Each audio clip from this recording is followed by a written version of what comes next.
ಪಾಕಿಸ್ತಾನ ಕದನ ವಿರಾಮ ಘೋಷಿಸಬೇಕು. ನಾನು ಮಧ್ಯಸ್ಥಿಕೆ ವಹಿಸಿ ಮಾತನಾಡಿ ಸಂಪೂರ್ಣಿಸುವ ಯುದ್ಧವನ್ನೇ ನಿಲ್ಲಿಸುತ್ತೀನಿ.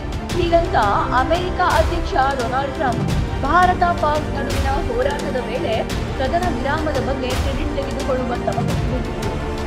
On Saturday, my administration helped broker a full and immediate ceasefire, I think a permanent one, between India and Pakistan, ending a dangerous conflict of two nations with lots of nuclear weapons. And they were going at it hot and heavy, and it was seemingly not going to stop. Of India and Pakistan was unwavering, powerful, but unwavering in both cases, having these, and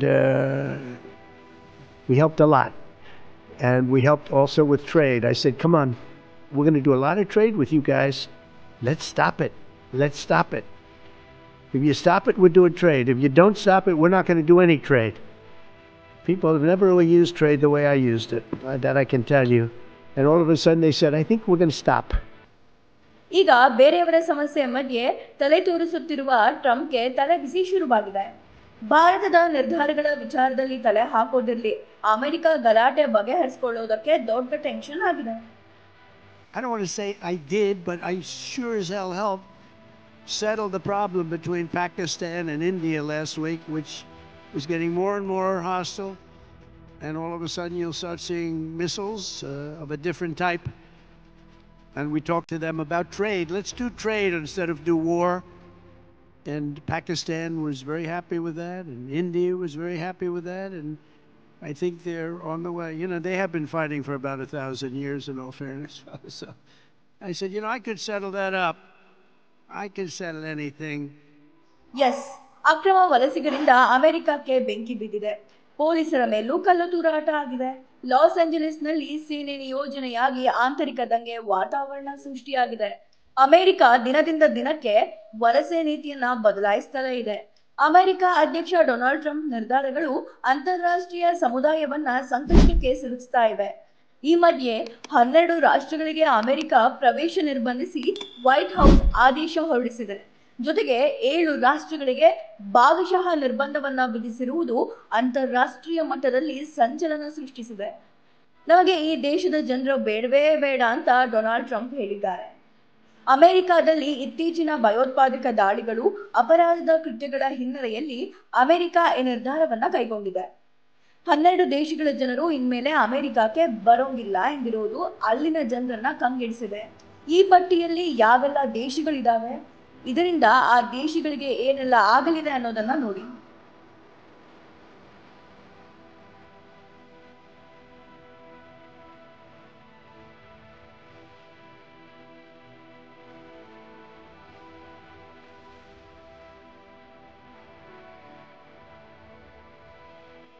ಅಮೆರಿಕದ ಅಧ್ಯಕ್ಷರಾಗಿರುವ Donald Trump ಅವರ ಹೊಸ ನೀತಿ ಈಗ ಜಾಗತಿಕವಾಗಿ ತೀವ್ರ ಚರ್ಚೆಗೆ ಗ್ರಾಸವಾಗಿದೆ. ಈ ಹೊಸ ಆದೇಶದ ಅನ್ವಯ 12 ದೇಶಗಳ ನಾಗರಿಕರನ್ನ ಅಮೆರಿಕ ಪ್ರವೇಶಕ್ಕೆ ನಿರ್ಬಂಧಿಸಲಾಗಿದೆ. ಯಾವುದೇ ವೀಸಾದ ಅಡಿಯಲ್ಲಿಯೂ ಕೂಡ ಆ ದೇಶದ ನಾಗರಿಕರು ಅಮೆರಿಕಕ್ಕೆ ಬರುವಂತಿಲ್ಲ. ಜೂನ್ 9ರ ಮಧ್ಯರಾತ್ರಿಯಿಂದಲೇ ಈ ಆದೇಶ ಜಾರಿಗೆ ಬರಲಿದೆ. 12 ದೇಶಗಳಷ್ಟೇ ಅಲ್ಲದೆ 7 ರಾಷ್ಟ್ರಗಳಿಗೆ ಭಾಗಶಃ ನಿರ್ಬಂಧವನ್ನ ಹೇರಲಾಗಿದೆ. 2017ರಲ್ಲಿಯೂ ಡೊನಾಲ್ಡ್ ಟ್ರಂಪ್ 7 ರಾಷ್ಟ್ರಗಳ ನಾಗರಿಕರನ್ನ ಅಮೆರಿಕಕ್ಕೆ ಬರದಂತೆ ಬ್ಯಾನ್ ಮಾಡಿತ್ತು. ಬಳಿಕ ಬಂದ ಜೋ ಬಿಡೆನ್ ಸರ್ಕಾರ ಅದನ್ನ ಹಿಂದಕ್ಕೆ ತೆಗೆದುಕೊಂಡಿತ್ತು. ಈಗ ಮತ್ತೆ ಡೊನಾಲ್ಡ್ ಟ್ರಂಪ್ 12 ದೇಶಗಳ ನಾಗರಿಕರಿಗೆ ಬ್ಯಾನ್ ಹೇರಿದ್ದು ಅಂತಾರಾಷ್ಟ್ರೀಯ ಸಮುದಾಯದಲ್ಲಿ ಸಂಚಲನಕ್ಕೆ ಕಾರಣವಾಗಿದೆ. ಯಾವೆಲ್ಲ ದೇಶಗಳು ban? Afghanistan, Myanmar, Chad, Congo, Equatorial Guinea, Eritrea, Haiti, Iran, Libya, Somalia, Sudan, Yemen. ಯಾವೆಲ್ಲ ದೇಶಗಳಿಗೆ ಭಾಗಶಃ ಬ್ಯಾನ್? ಹೋಸ್ಟ್, Burundi, Cuba, Togo Sierra Leone, Sierra Leone, Venezuela, Turkmenistan. ಯಾವೆಲ್ಲ ದೇಶಗಳಿಗೆ ಬ್ಯಾನ್ ಎಂಬುದನ್ನು ನೋಡಿದ್ರೆ Afghanistan, Myanmar, Chad, Congo, Equatorial Guinea, Eritrea, Haiti, Iran, Libya, Somalia, Sudan ಮತ್ತು Yemen ದೇಶಗಳ ನಾಗರಿಕರಿಗೆ ಅಮೆರಿಕ ಪ್ರವೇಶವನ್ನ ಸಂಪೂರ್ಣವಾಗಿ ನಿಷೇಧಿಸಲಾಗಿದೆ. ಈ ದೇಶದ ಜನರು ಕಾನೂನುಬದ್ಧ ಅಮೆರಿಕ ವೀಸಾ ಹೊಂದಿದ್ರೂ ಕೂಡ ಅವರಿಗೆ ದೇಶಕ್ಕೆ ಪ್ರವೇಶವನ್ನ ನೀಡಲ್ಲ. ಇದರ ಜೊತೆ ಬರುಂಡಿ, ಕ್ಯೂಬಾ, ಲಾಹೋಸ್, ಸಿರಿಯಾ ಲಿಯೋನ್, ಟೋಗೋ, ತುರ್ಕ್ಮೆನಿಸ್ತಾನ್ ಮತ್ತು ವೆನಿಜುವೆಲಾ ದೇಶಗಳಿಗೆ ಭಾಗಶಃ ನಿರ್ಬಂಧ ಹೇರಲಾಗಿದೆ. B1, B2, FM ಮತ್ತು J ವರ್ಗಗಳಂತಹ ವಲಸಿಗ ಮತ್ತು ವಲಸಿಗರಲ್ಲದ ವೀಸಾಗಳ ಮೇಲೆ ಈ ದೇಶಗಳಿಗೆ ಮಿತಿಗಳನ್ನು ಹೇರಲಾಗಿದ್ದು, ಈ ದೇಶಗಳ ನಾಗರಿಕರು ಅಮೆರಿಕಕ್ಕೆ ಪ್ರಯಾಣಿಸಲು ಬಯಸಿದ್ರೆ ಅವರು ಅತ್ಯಂತ ಕಠಿಣವಾದ ಪರಿಶೀಲನಾ ಪ್ರಕ್ರಿಯೆಗಳಿಗೆ ಒಳಗಾಗಬೇಕಾಗುತ್ತೆ. ಮತ್ತೆ ವೀಸಾ ಪಡೆಯುವುದು ಕೂಡ ಹೆಚ್ಚು ದುಸ್ತರವಾಗಲಿದೆ ಎಂದು ಶ್ವೇತಭವನದ ಮೂಲಗಳು ತಿಳಿಸಿವೆ. ಅಮೆರಿಕದ ದಿಢೀರ್ ಬ್ಯಾನ್ ನಿರ್ಧಾರಕ್ಕೆ ಕಾರಣವೇನು? ಈ ದಿಢೀರ್ ನಿರ್ಧಾರಕ್ಕೆ ಕಾರಣ ಏನು? ಶ್ವೇತಭವನ ಏನ್ ಹೇಳ್ತಾ ಇದೆ ಎಂಬುದನ್ನ ನೋಡಿದ್ರೆ, ಶ್ವೇತಭವನದ ಅಧಿಕೃತ ಹೇಳಿಕೆಯ ಪ್ರಕಾರ ಈ ಕ್ರಮವನ್ನ ರಾಷ್ಟ್ರೀಯ ಭದ್ರತೆಯನ್ನ ಮತ್ತಷ್ಟು ಬಲಪಡಿಸುವ ಉದ್ದೇಶದಿಂದ ಮತ್ತು ಅಮೆರಿಕದ ನಾಗರಿಕರನ್ನ ಸಂಭಾವ್ಯ ಭಯೋತ್ಪಾದಕ ಬೆದರಿಕೆಗಳಿಂದ ರಕ್ಷಿಸಲು ಇದನ್ನು ತೆಗೆದುಕೊಳ್ಳಲಾಗಿದೆ ಅಂತ ತಿಳಿಸಲಾಗಿದೆ. ಅಮೆರಿಕದಲ್ಲಿ ನಡೆದ ಇತ್ತೀಚಿನ ಅಪರಾಧ ಕೃತ್ಯಗಳು ಹಾಗೂ ಭಯೋತ್ಪಾದಕ ದಾಳಿಗಳ ಕಾರಣಕ್ಕೆ ಈ ನಿರ್ಧಾರವನ್ನ ತೆಗೆದುಕೊಳ್ಳಲಾಗಿದೆ ಎಂದು ಹೇಳಲಾಗಿದೆ.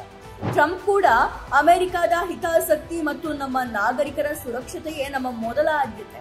ಕೆಲವು ದೇಶಗಳಿಂದ ಬರುವ ವ್ಯಕ್ತಿಗಳು ನಮ್ಮ ರಾಷ್ಟ್ರೀಯ ಭದ್ರತೆಗೆ ಅಪಾಯವನ್ನುಂಟು ಮಾಡುವ ಸಾಧ್ಯತೆಗಳಿರೋದ್ರಿಂದ ಈ ಕಠಿಣ ಕ್ರಮಗಳು ಅನಿವಾರ್ಯವಾಗಿವೆ.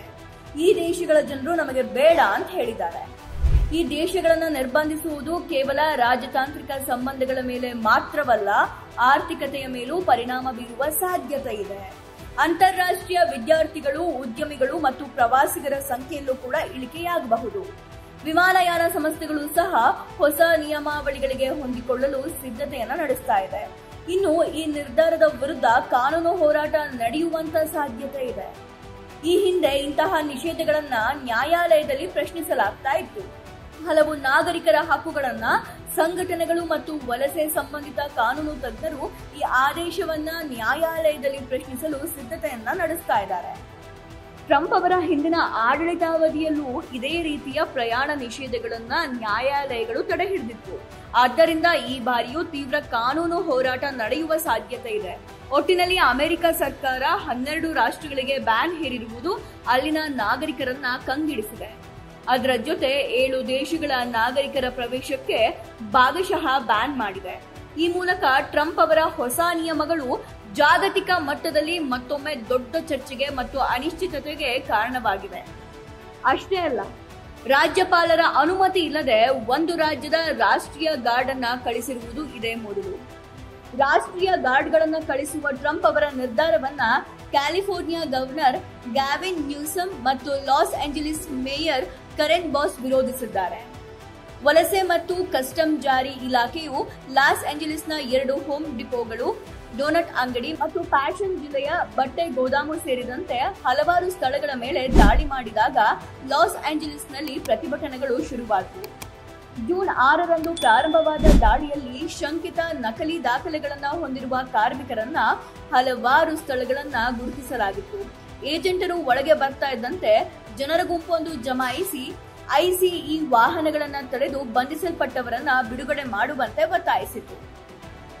ಘಟನೆ ಟ್ರಂಪ್ನ ಗರಿಷ್ಠ ಕ್ರಮ. ಜೂನ್ 6-8ರ ಮಧ್ಯೆ ಇಮಿಗ್ರೇಷನ್ ಮತ್ತು ಕಸ್ಟಮ್ ಎನ್ಫೋರ್ಸ್ಮೆಂಟ್ ದಾಳಿ ನಂತರ ಪ್ಯಾರಾಮೌಂಟ್, ಕಾಂಪ್ಟನ್ ಮತ್ತು ಡೌನ್ಟೌನ್ ಠಾಣೆಗಳಲ್ಲಿ ಪ್ರತಿಭಟನೆಗಳು ಉಂಟಾದವು. ಟ್ರಂಪ್ ಅಧ್ಯಕ್ಷೀಯ ಸ್ಮರಣಿಕೆ ಮೂಲಕ ಸುಮಾರು 2,000 ರಾಷ್ಟ್ರೀಯ ಗಾರ್ಡ್ ಸೇನೆಯನ್ನ ನಿಯೋಜಿಸಿದ್ದಾರೆ. ರಾಜ್ಯಪಾಲರು ಹಾಗೂ ಮೇಯರ್ ವಿರೋಧ ಎದುರಿಸುವಂತೆ ಆಗಿದೆ. ಸದ್ಯ ಈ ಹೋರಾಟದ ತೀವ್ರತೆ ಹಾಗೂ ಇದರ ದೀರ್ಘಕಾಲಿಕ ಪರಿಣಾಮಗಳು ಮತ್ತು ಕಾನೂನು ಹೋರಾಟಗಳ ಭವಿಷ್ಯವನ್ನ ಕಾದು ನೋಡಬೇಕಾಗಿದೆ.